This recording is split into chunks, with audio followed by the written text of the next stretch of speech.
Welcome back and welcome to another segment on a student's question on the subject topic matter of, do spirits always come through in the age in which they passed, and do mediums always start with a passing?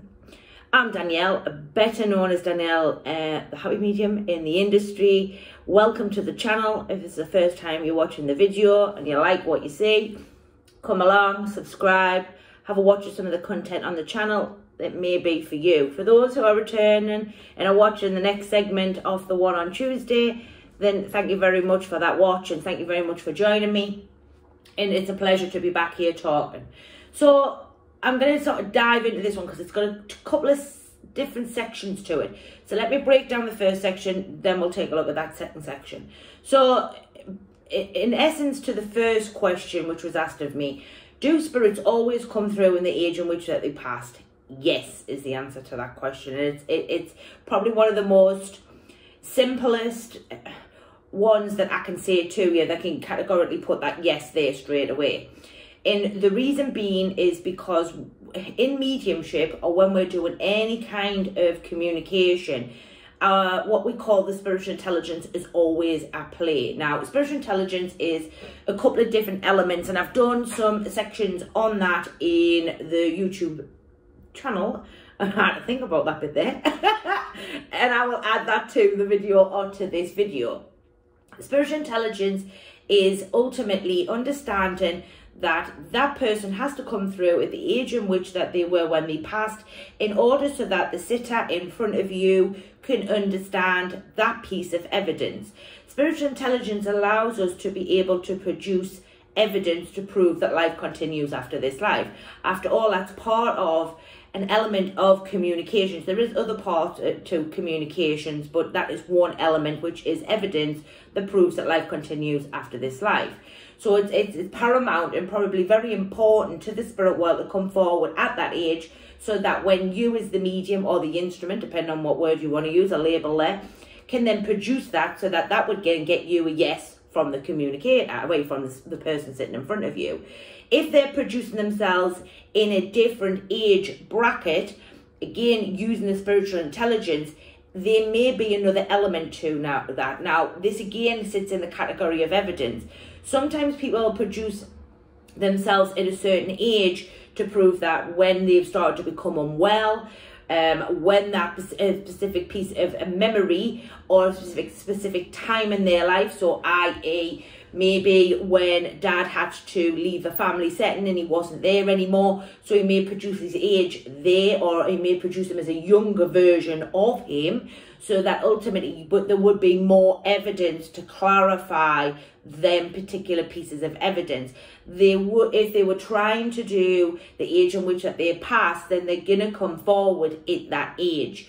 So it's important to understand that every time a communicator is coming forward and showing you at different ages, they may be trying to produce different pieces of evidence through that intelligence. Now, like I say, you would need to get more from them to understand why they were producing themselves at that age. Now, another one could be, and I have seen this with children, sometimes children come forward in different ages. Now, this may be because that child was very poorly, or that child was unwell over many years, and therefore that's part of the intelligence of the story that that child is trying to give over. It could also be that specific holidays were done at certain ages, or it was the last particular holiday that that particular individual spent at that age of, say, 40, or a child 5, 6, you know, whatever it may be. So it's important to understand that if they're going to come forward at the age in which they passed, then yes, they will come forward at that age. They will not come forward at a different age for that said piece of evidence. So as an instrument, when you're doing mediumship, you have to be very sort of aligned with what it is or where it is you're trying to get information. So in Tuesday's video, we talked about mediums who ask specific questions. Now, this can be one of these categories, such as the checklist, again, as I was talking about on Tuesday. I am going to do a video or a rerun of the checklist because a viewer has asked me for that, so that will go up next Tuesday. And what we have to be very careful of is when we're being specific with these questions, the intelligence will always try to work with us to get that information for you. So when we're working with the spirit world and talking about when they're coming forward a said age, we've got to be then very careful of how we're producing that evidence, because that's the question in which that you've asked. If you're doing it the way in which that I spoke about on Tuesday, which is just allowing the story of that intelligence to run of its own free will, then you will always get more information from spirit about why it is that that particular communicator has produced themselves at that age. But in essence to the question, do communicators come forward at the age in which that they passed? Yes, categorically. But always keep an open mind in regards to the fact that that may not be applicable here, because they are trying to tell a different story at a said age. Another idea that's just sort of popped into my mind there is that sometimes when certain people retire, they'll sometimes come forward at that age or show you an image of them at that age rather than the age in which that they passed. It's very important for you as the instrument to make sure that when you're doing these different sort of ages or seeing people at different ages, you need to be saying to them, why are you showing me yourself at that age? What are you trying to get over there? Rather than saying to the spirit world, well, how old were you when you passed? Show me that image. Because that's going to get you a specific answer. These ones here are going to give you a more general overview of the story of this intelligence that the spirit world's working with. So I hope that sort of clears that one up a bit. My knowledge in that area has expanded a little bit more over the last couple of years, which is great because it means I'm learning and I'm seeing things from every different angle.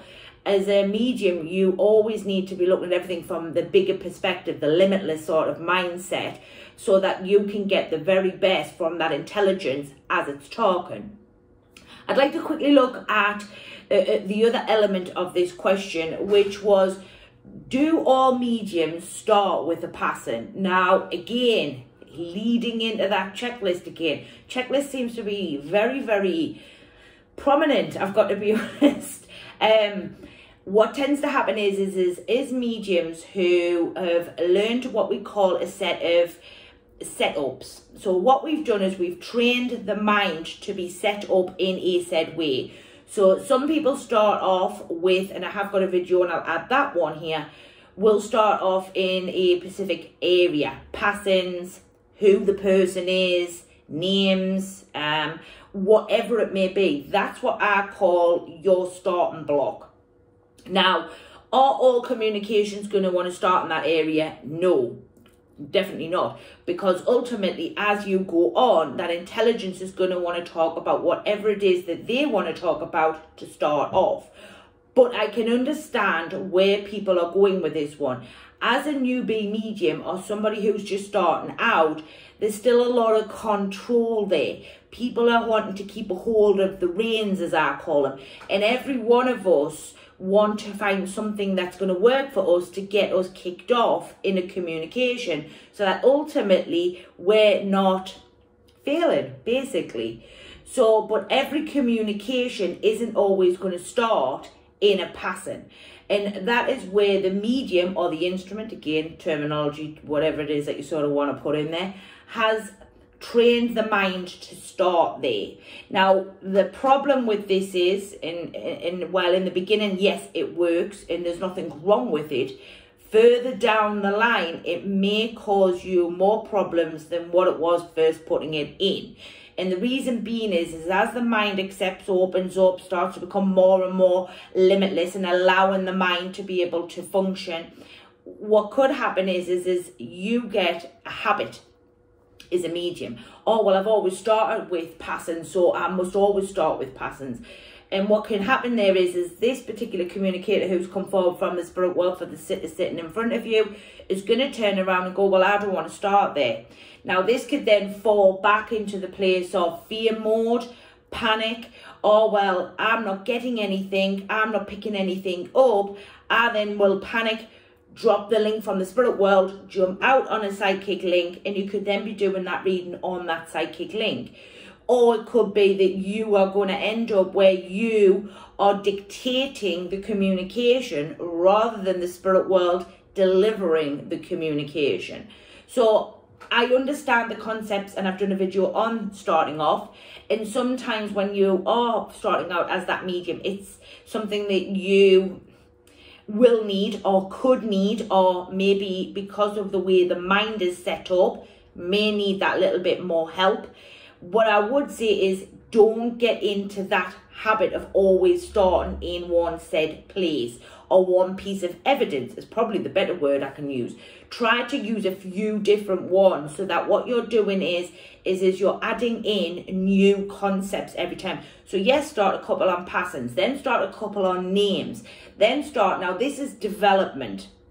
And Tuesdays we talked about development of the sensory system. And what we're developing here is the logical awareness of the evidence. These are logical pieces of evidence. So names, numbers, passings, they're very logical. So what you may want to do is as you're developing and as you're working in circles, classes, courses, you know, whatever it is that you're doing out there to improve your skill set, start adding in a couple of new ways. Start adding in maybe a couple of names. I'm going to start with a name today rather than a passing.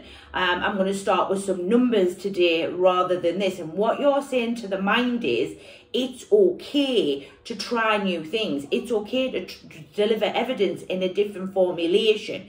What we're then doing is you are still having a start off, but your mind is accepting of many multifaceted ways to start off, which again is very, very helpful when we're working for the spirit world and we're wanting to work at that intelligence and the story that they're wanting to unfold. So really what you're doing is you're developing the mind to be able to accept multifaceted evidence and multifaceted communicators, which is great, because ultimately there's not all the grandmas and the granddads over there who, you know, passed over with cancer and was a miner, and, you know, that evidence, while yes, is all evidence is important, it's very sort of similar to thousands of communicators on the other side. So this is a really nice way to be able to develop, but still have a little bit of what I call a safety net. In every medium, whether you're starting out or even if you're still sort of developing or even maybe further down the line, has all got safety nets in there. Now, safety nets are something that we have put in because we don't quite trust in the process yet. And what happens is in order for us to sort of still be able to deliver that evidence but try new things, we keep a little bit of our old mediumship there, or the things that we maybe used 6 months ago but we don't really use so much now, or we're trying to bleed new things in but still bring this sort of old toolbox into play if we feel that this isn't working for us. So there's a couple of elements that I want you to, one, watch out for, but two, to maybe try and develop and look at different skill sets. This also then develops the sensory system, which is what we're talking about on Tuesday. Also helps you to feel a bit more confident as the medium, but even if you've got that safety net there, there's nothing wrong with having bits and pieces in your mediumship. We sometimes will give mediums a hard time because they're starting here or they're starting there. For me, it's more about encouraging mediums to look at it from a different perspective. More about saying to mediums, well, what about this? How about trying that? What about exploring this a little further? And I think encouraging and helping people to find a new perspective is very, very helpful in that development area, so that we can keep moving forward as an instrument, but not worry and panic and go into fear mode and then think that we can't do it, because that tends to be what happens if we try to pull stuff out, especially with the mind. The mind's a funny thing, and everything we do for mediumship is of the mind, of the database. And especially newish mediums who are still sort of finding their feet, are still sort of working through accepting that all of this is there. Not sure whether they're making it up or not, which I'm sure I'm answering quite a few questions there that lots of people talk to me about. So it's important that we allow people, the mind, to hold on to bits and pieces, because if we try to make the mind shift, or we try to push the mind too much to do something that it's not quite ready for, the mind will close on us. Now, when we first make connections to spirit, the mind is completely open like this.